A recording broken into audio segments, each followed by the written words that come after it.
Hi everyone. Today I'm doing something quite different. This is not a tarot reading. I'm going to talk about something much more grounded and personal. I'm flipping through some of my old drawing journals. These beat up time traveling sketchbooks that span almost a decade of my life, from 1996 to about 2005. And I will also share my process as I work on my drawing today, the year 2025. And trying to get back to that state of mind that I used to have. So in this video, I want to talk a bit about that, about drawing, why it matters, why I think it's essential, not just for artists, but for everyone trying to creatively connect. But I wanted to show you these old journals quickly. So back then I was younger and I had way more time to draw, not for an exhibition, not for a collector, not for Instagram, just for me. Instagram didn't exist back then. No social media, thank God. No distractions back then. This was the perfect time to develop as an artist. It was a private thing. It was a thing that just gave me so much pleasure. And I did it every day. I mean, every single day. For nearly 9 years, drawing became a habit. My ritual, my therapy, my playground, my confession booth, my meditation mat. It was the one thing I could rely on.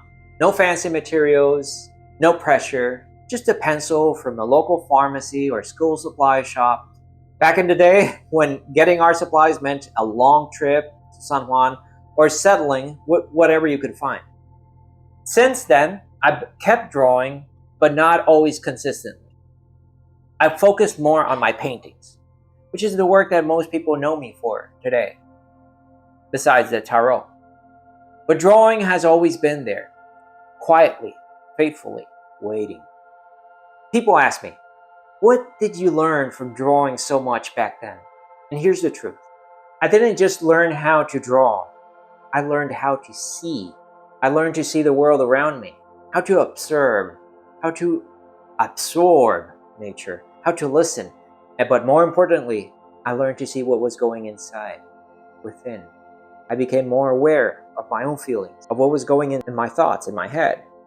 It just opened a window of possibilities to explore other ideas. I knew what were my weaknesses, what were my strengths, and I could work on my weaknesses in private. No one had to see this book. It was a private journal. And I kept all these journals throughout all these years, and boy, have I learned so much. Drawing gave me access to something painting rarely does. Immediacy. Now don't get me wrong, I love painting. It's beautiful, it's layered, it's rich. But here's the thing that I've learned after all these years, and having drawings and paintings side by side and be able to compare both. Drawings and paintings are two completely different languages, just like Spanish and English. Así como el español y el inglés. I know, it's obvious, right? Yeah, I know. Technically, one's about line and the other one is about color. But it goes much deeper than that. One is planned, composed, rehearsed like a play. The other is just raw, it's direct, it's unfiltered. It's just you, your hand, and the page. Drawing is, let's say drawing is more contemplative, more intimate. It doesn't ask for much. And in return, it gives you everything. When I see artists' drawings, I see behind the curtain, behind the veil. I see the guts, the doubt, the spark, the soul. Paintings might seduce you. Paintings may impress you. But drawings, simply confess. Drawings don't lie. When I look at someone's sketches, I feel like I'm getting an X-ray of their soul, their spirit, their hesitations, their joy, their weirdness. It's all there, unfiltered, honest. Painting can be expressive too, but it's more performative. Drawing, on the one hand, is like whispering a secret to yourself. You can draw anywhere, no setup, no cleanup, just go with the flow. I remember feeling frustrated with painting 30 years ago. When I started painting, couldn't do it. I just couldn't get it. I didn't understand what was wrong with the whole mixing the colors, applying the colors on the canvas, and they were all muddy, and I was so frustrated, making all kinds of mistakes. And professors kept telling me, master drawing first, then painting will follow. I believed it for years. But you know what? That's only half true. Drawing is a path. Painting is another. They cross. Yeah, sure, sometimes. But don't confuse one for the other. Sure, solid drawing skills can help your painting. But once you start mixing color, light, and atmosphere, it's a whole new beast. Back then, drawing was a form of meditation for me, like a prayer. No incense required, no algorithms involved, just line, breathe. Take a deep breath. I want that back.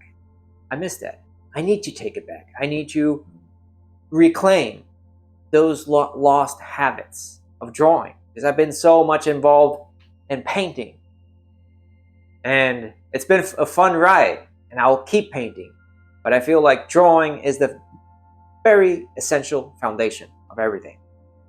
Sometimes when you feel lost or disoriented, not sure where to go next, go back to the journals, go back to drawing, go back to basics. And it'll clear your mind. That's why 20 years later, I'm trying to go back to that place. That quiet place where I could just draw. And I think you might need that space too. If you're feeling overwhelmed, creatively stuck, with a big block in your brain, here's my advice. Turn everything off. First, disconnect from the doom and gloom news cycle. Seriously. Turn off the TV, the phone, the noise, the social media. Play some music. Nice classical, lounge, instrumental music, whatever makes you feel in the zone. Make yourself a nice tea or coffee, clear the space, and go back to basics. Grab a pencil, ball pen, doesn't matter. Sit down and just draw. Just draw.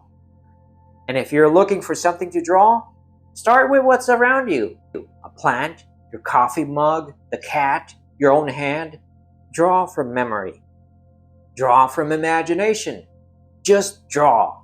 Make it into a ritual, something sacred. I often draw from tarot archetypes, sure, but that doesn't have to be your thing.